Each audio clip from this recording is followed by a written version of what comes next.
Come on, Snake.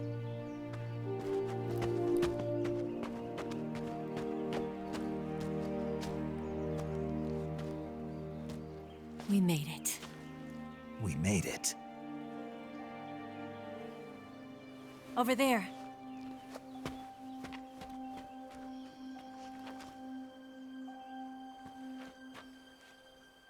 It's the boss, isn't it?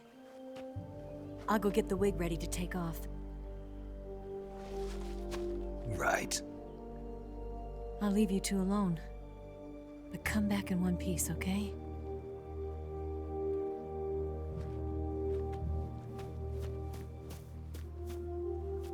Promise me!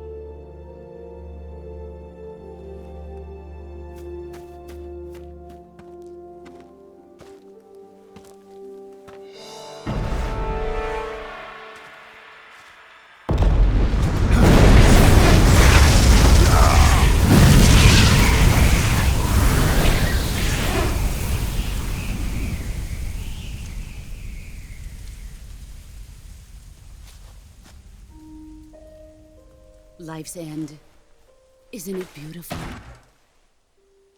It's almost tragic. When life ends, it gives off a final lingering aroma. Light is but a farewell gift from the darkness to those on their way to die. I've been waiting, Snake, for a long time. Waiting for your birth, your growth, and the finality of today. Boss. Why are you doing this? Why? To make the world one again. The world used to be whole. But with the end of the Second World War, the philosophers began to fight amongst themselves, and the world was torn apart.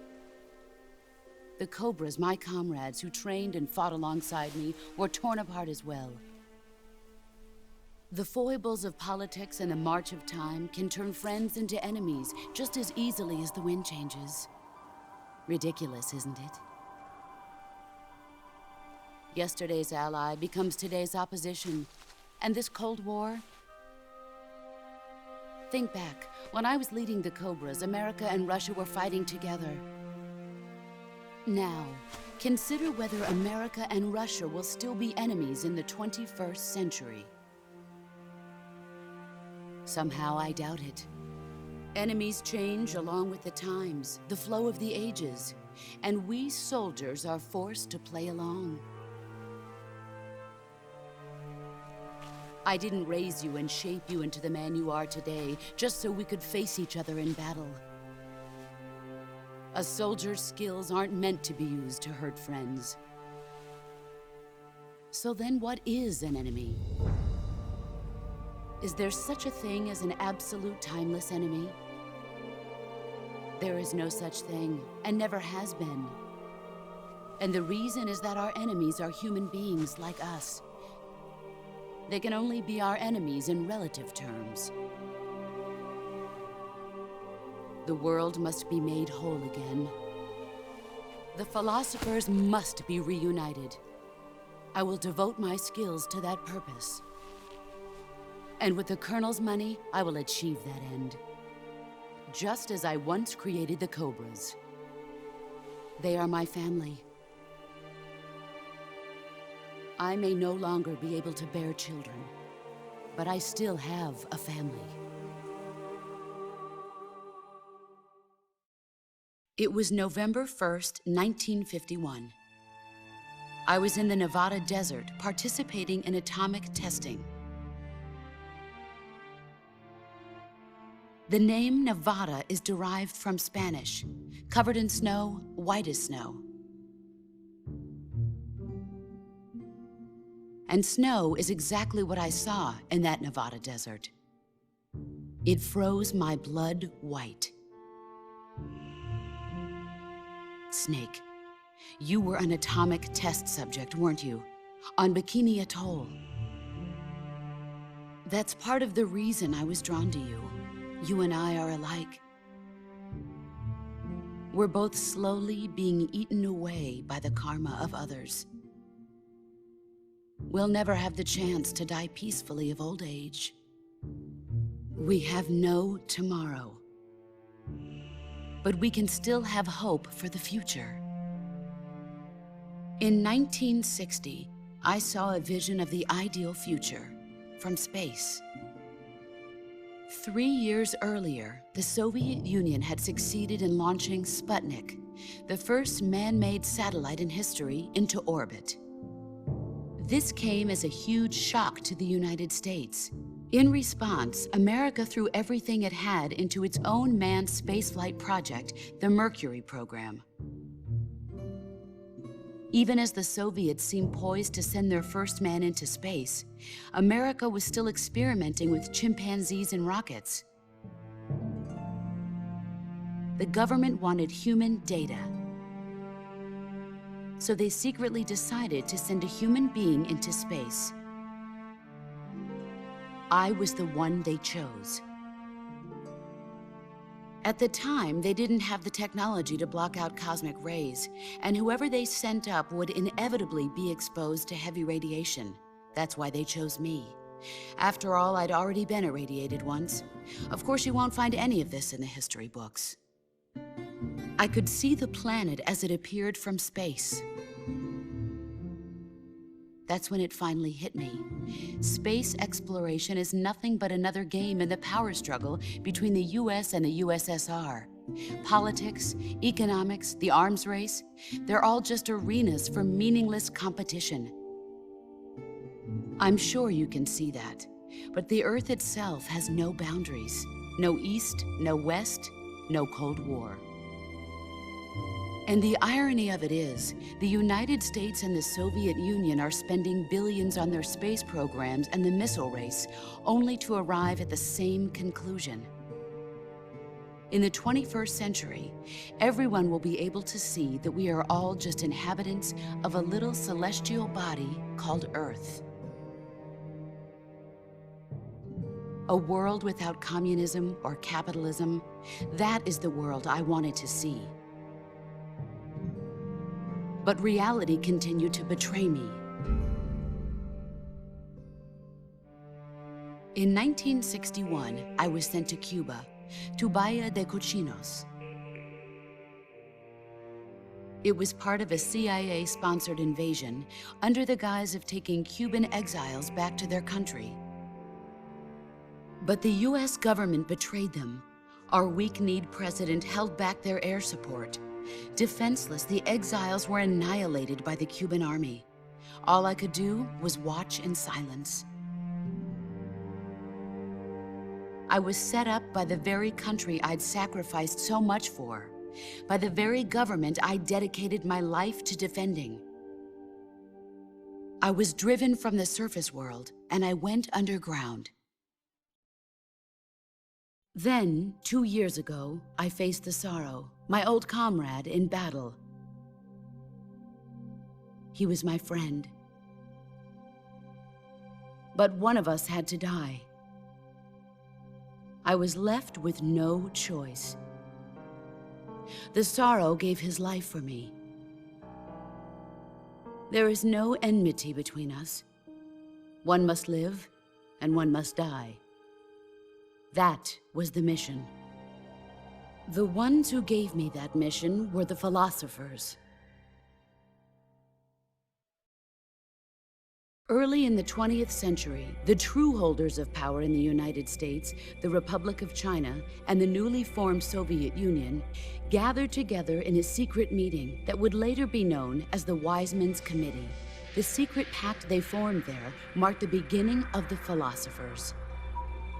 But the last of the original members died in the 1930s. After that, the organization began to run out of control, and the Wise Men's Committee degenerated into a mere shell of its former self. The philosophers of today have no sense of good or evil. Their influence extends to countries and organizations involved in every aspect of every war. They have become war itself. That's how they operate. The sacrifices of war cause a shift in the times. This shift leads to renewed conflict, and in turn triggers the next war. Like a nuclear chain reaction, each conflict sparks countless others, forming an endless spiral that will continue on for eternity. Do you understand what I'm saying, Snake? By consuming me and you, the philosophers intend to keep that cycle going forever. It was my father who explained all of this to me. He was one of them. You see, I am the last remaining child of the philosophers. But after he revealed the truth, my father was killed by that same shapeless, formless organization. And my father isn't the only thing the philosophers have taken from me. In June of 1944, the Cobras and I took part in the landing at Normandy. We'd been given a top-secret mission to locate and destroy enemy V-2 rocket installations. I was pregnant at the time. The sorrow was the father. I gave birth on the field of battle. A beautiful baby boy. But my child was snatched away from me by the philosophers.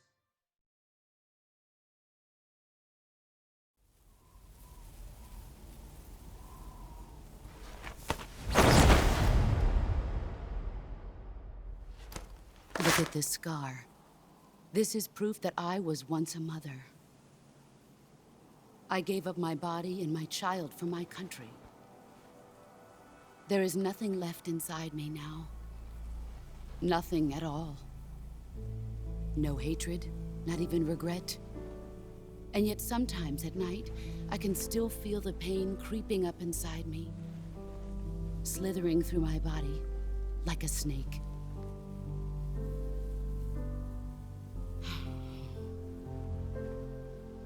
I've never talked this much about myself before. Thanks. Thanks for listening to me.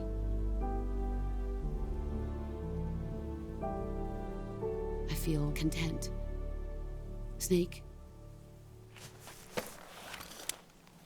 Commence the operation. I raised you. I loved you.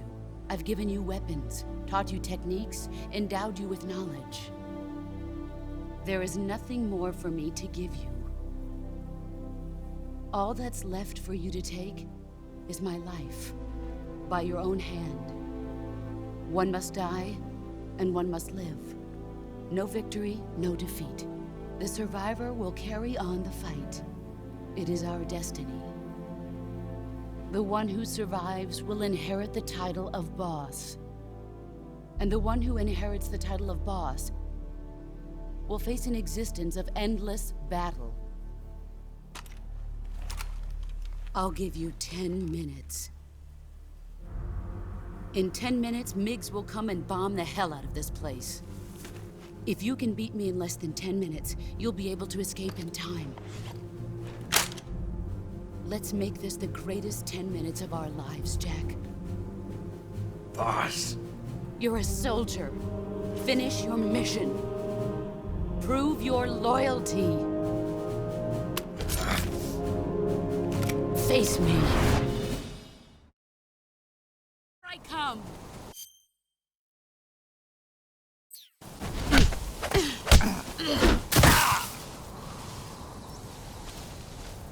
Run quick.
Take this. Keep it safe.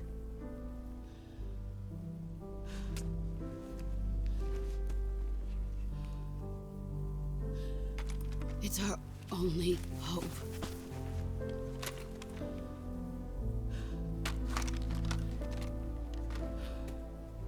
A patriot? Why are you giving me this? Jack. Or should I say, Snake. You're a wonderful man. Kill me. Kill me now. Do it.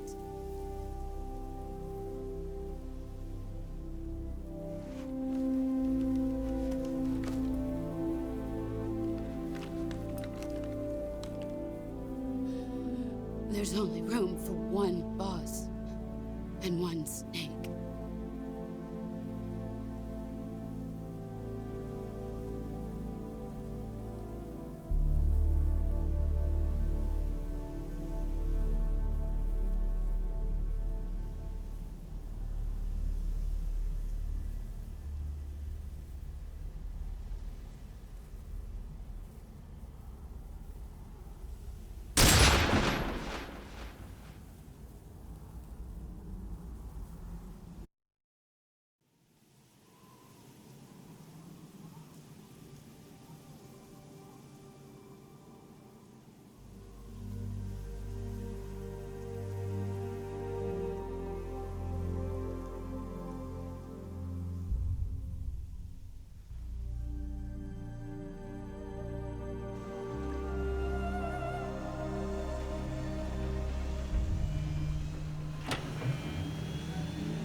Ready to go, Snake?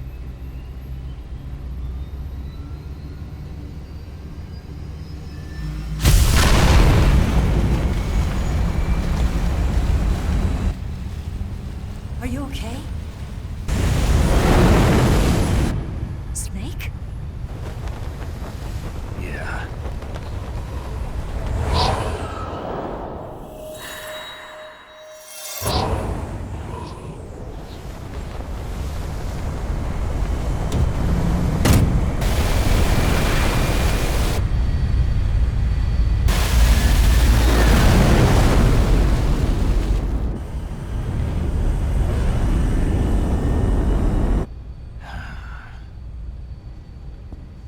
I told you you could trust me.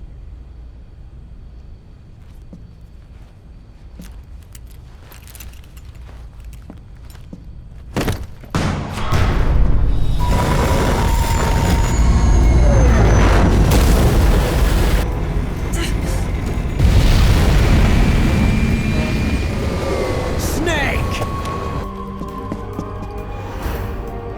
Ocelot! We're not done yet!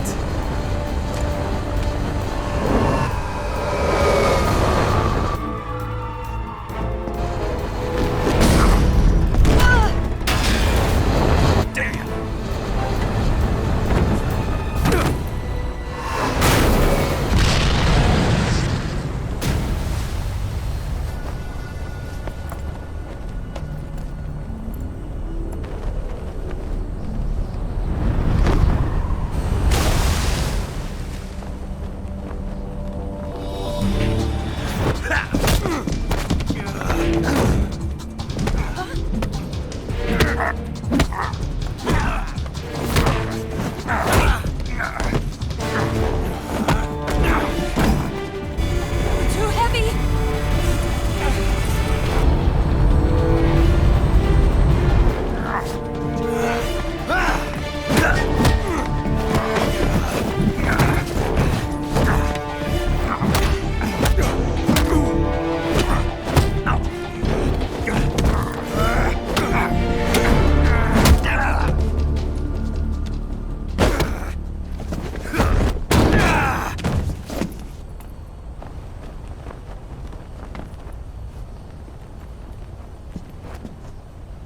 Snake, try to remember some of the basics of CQC.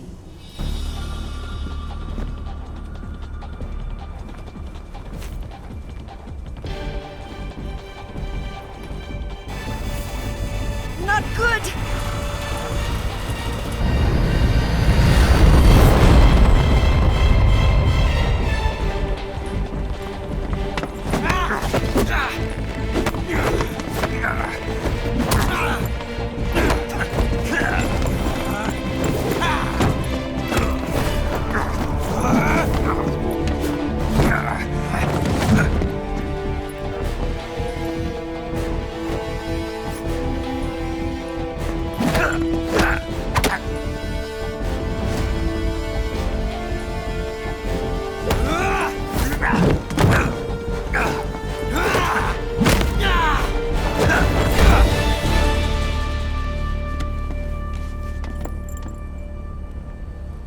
I picked up a few new moves.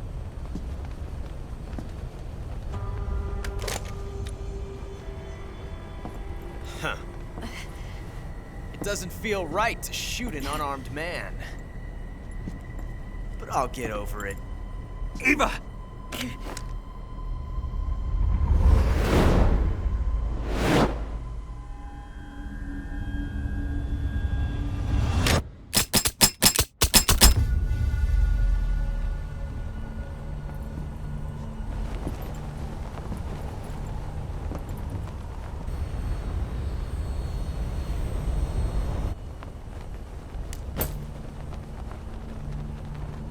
What do you say to one last showdown?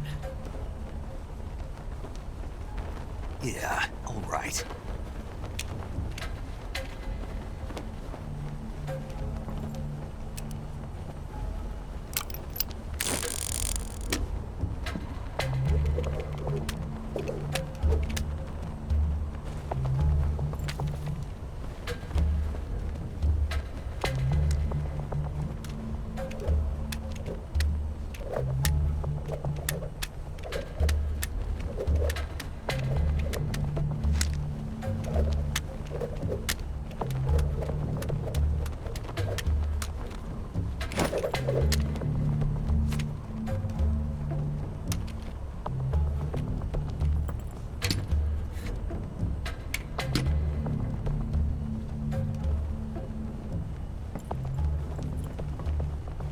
What's your name?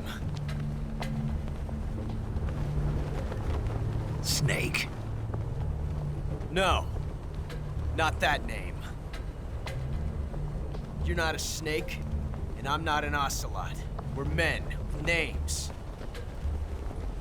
My name is Adamska. What's yours? John.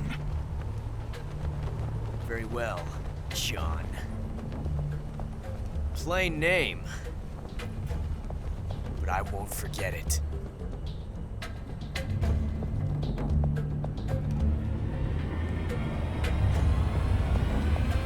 Come on!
Looks like my luck has finally changed.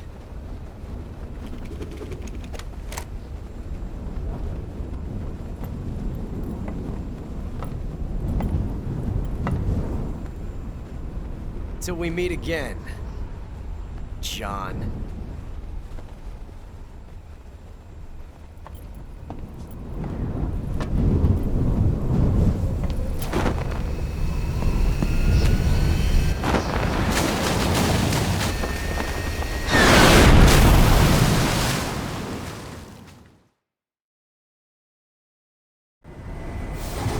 Snake!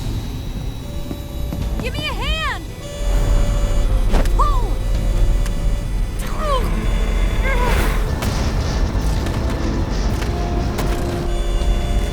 Come on, pull up!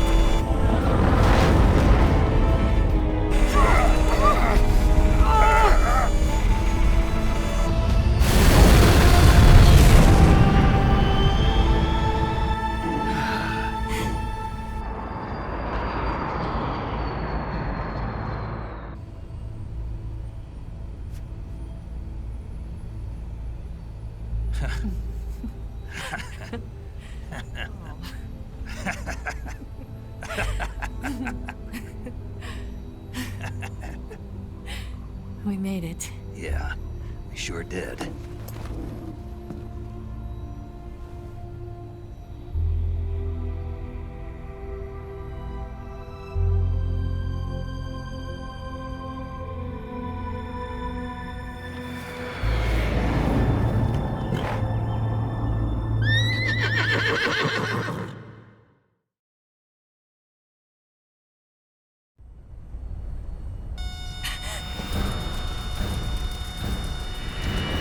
Oh no, Migs!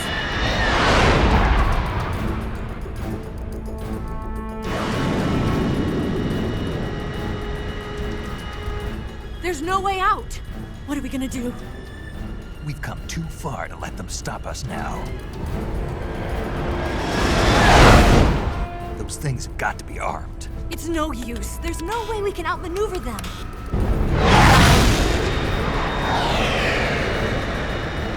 They're gonna shoot us down.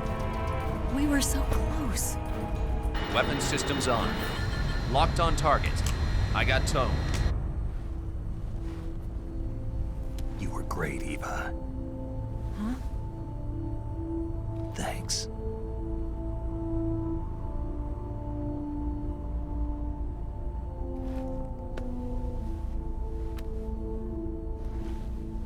Oak 19, this is Control. Stand by for a direct order from the chairman. Oak 19, return to base immediately. Do you read me? This is a direct order from Comrade Khrushchev. Return to base immediately. Oak 19, do you copy? Understood. Aborting mission. RTB. Look! The MiGs are turning back! Woo!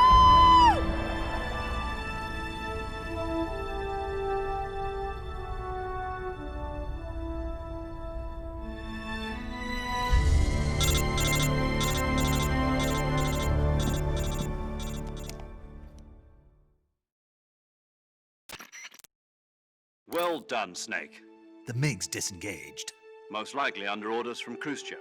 Is this his way of helping us? Who knows? Maybe he didn't want things to get messier than they already are. Or maybe he just wanted us to owe him one. The important thing is, you made it out alive.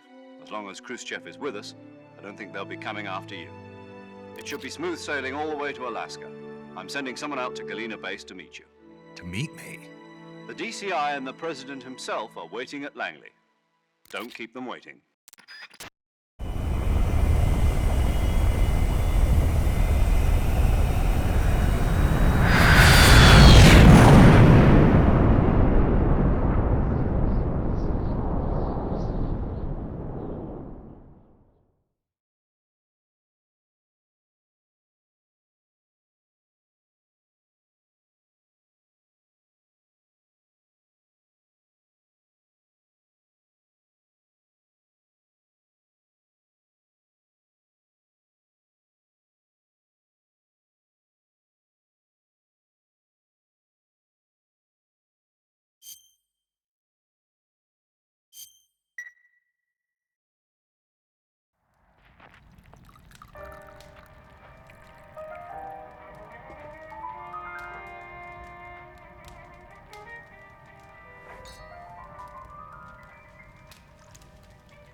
So what are you going to do now? Go back to the KGB?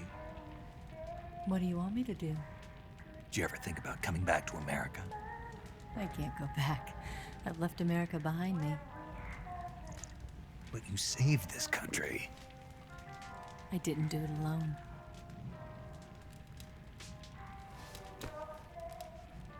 And I still owe you a dinner.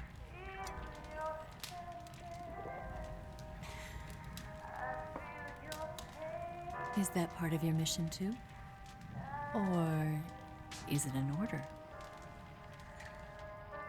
Or is it an invitation?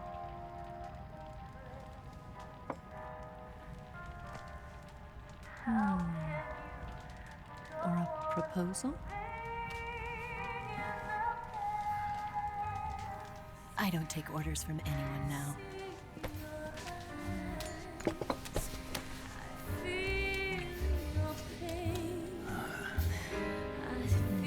Sadness inside of me.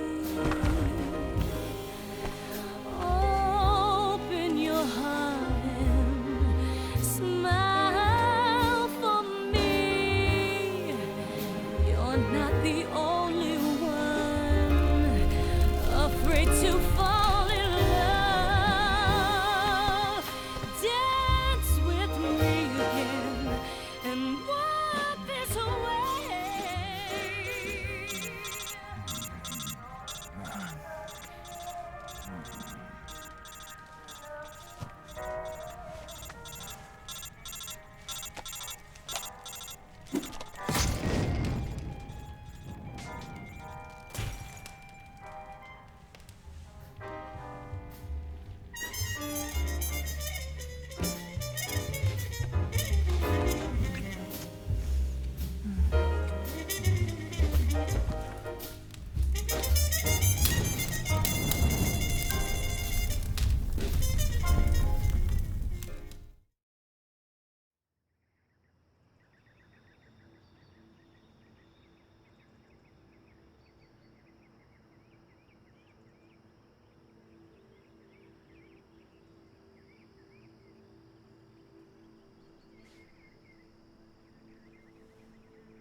Scholars tell us that the first spy in history was the snake in the book of Genesis. In that story, it was Eve who was tempted by the snake in the Garden of Eden.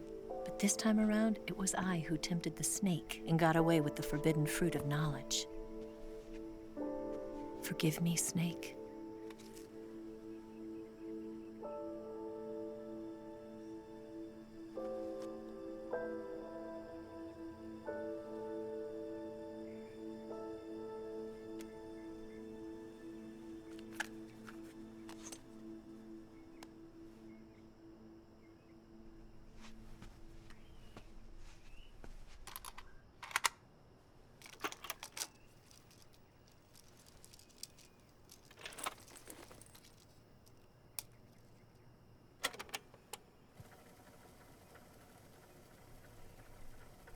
Good morning, Snake. I hope you slept well. First of all, I have to apologize. I wasn't sent by Khrushchev. I'm not a KGB spy, and I never worked for the NSA. I'm an agent of the People's Republic of China for the General HQ 2nd Department of the People's Liberation Army. It was all a lie. I tricked you. And I'm sorry.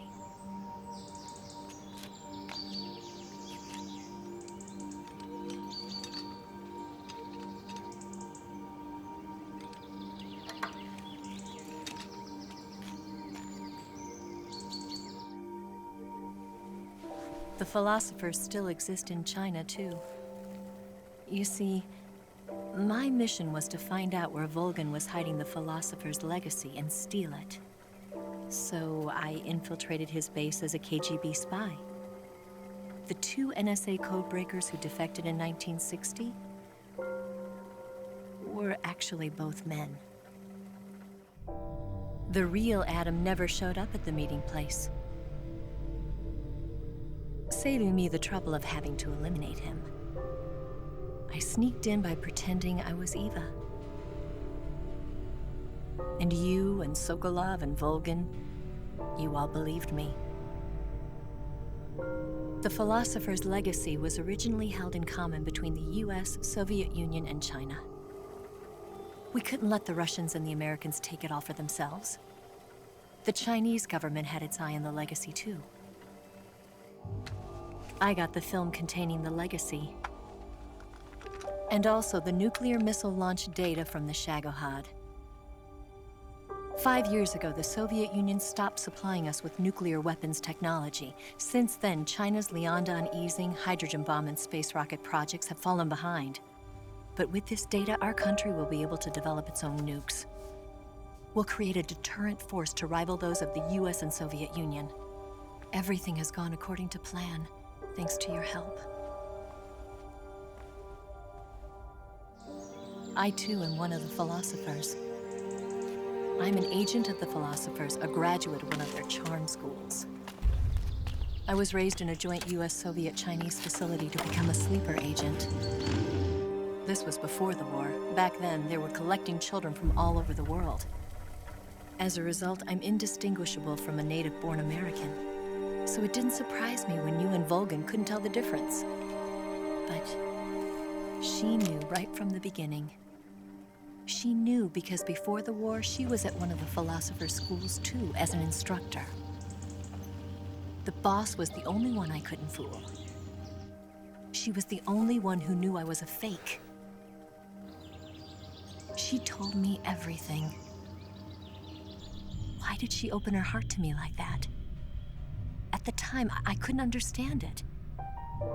But now, I think I do. Snake. She wanted you to know the truth. She chose me to tell you.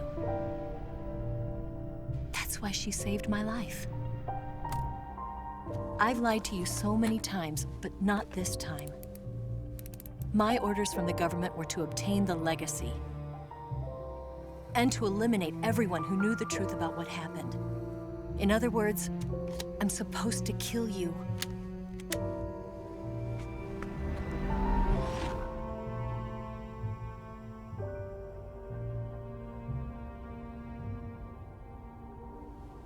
But I can't do it. Not because we loved each other. And not because you saved my life. But because I made a promise to the boss. And I intend to keep it. I just wanted you to know. And you have to live.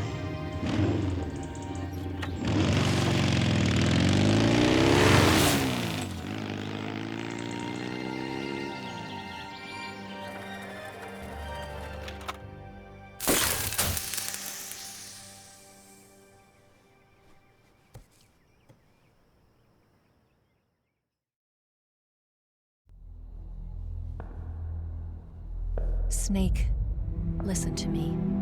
She didn't betray the United States. No, far from it. She was a hero who died for her country. She carried out her mission knowing full well what was going to happen. Self-sacrifice. Because that was her duty.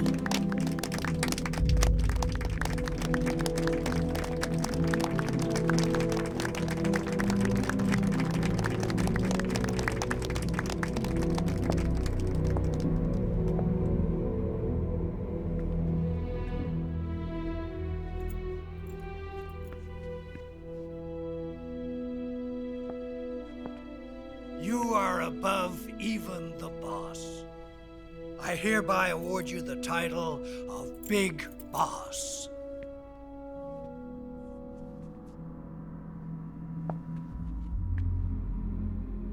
You are a true patriot.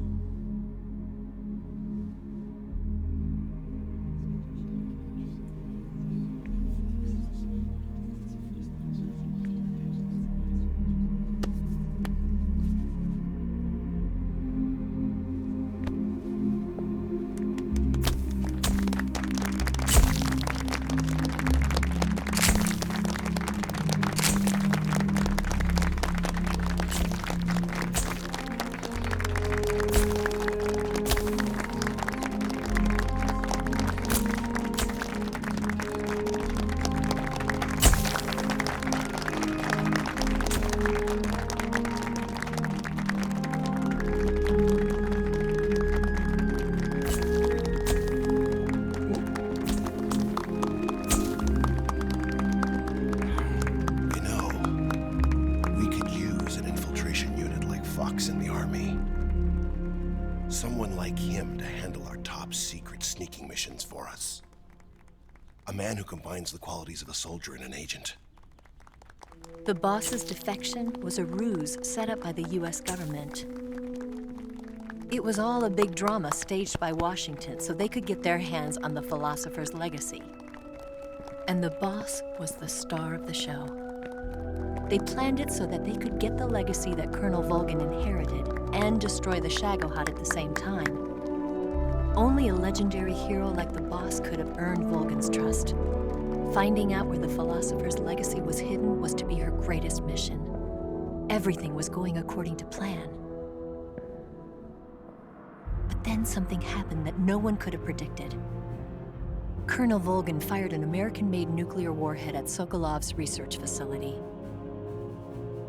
Khrushchev demanded that the US government provide proof that it wasn't involved. They couldn't just abort the operation to steal the legacy. So the operation itself was greatly expanded and revised. The authorities in Washington knew that in order to prove its innocence, they'd have to get rid of the boss, and that one of their own would have to do the job. The public couldn't be allowed to find out about it. Not ever. This, they concluded, would be the best way to keep the whole thing under wraps. The boss wouldn't be allowed to come back home alive, and she wouldn't be allowed to kill herself. Her life would be ended by her most beloved disciple. That was the way the government wanted it. That was the mission she was given, and she had no choice but to carry it out. Her death at your hands was a duty she had to fulfill. Out of duty, she turned her back on her own comrades. A lesser woman would have been crushed by such a burden. The taint of disgrace will follow her to her grave. Future generations will revile her. In America as a despicable traitor with no sense of honor. And in Russia as a monster who unleashed a nuclear catastrophe. She will go down in official history as a war criminal. And no one will ever understand her. That was her final mission. And like a true soldier, she saw it through to the end. But I think she wanted you, of all people, to know the truth. She wanted to live on in your memory.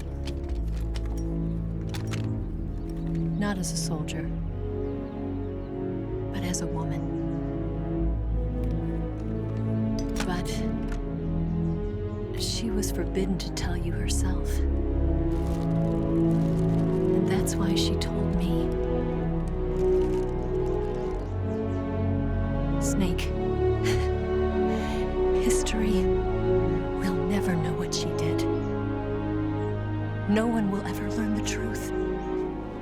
Her story, her debriefing, will endure only in your heart.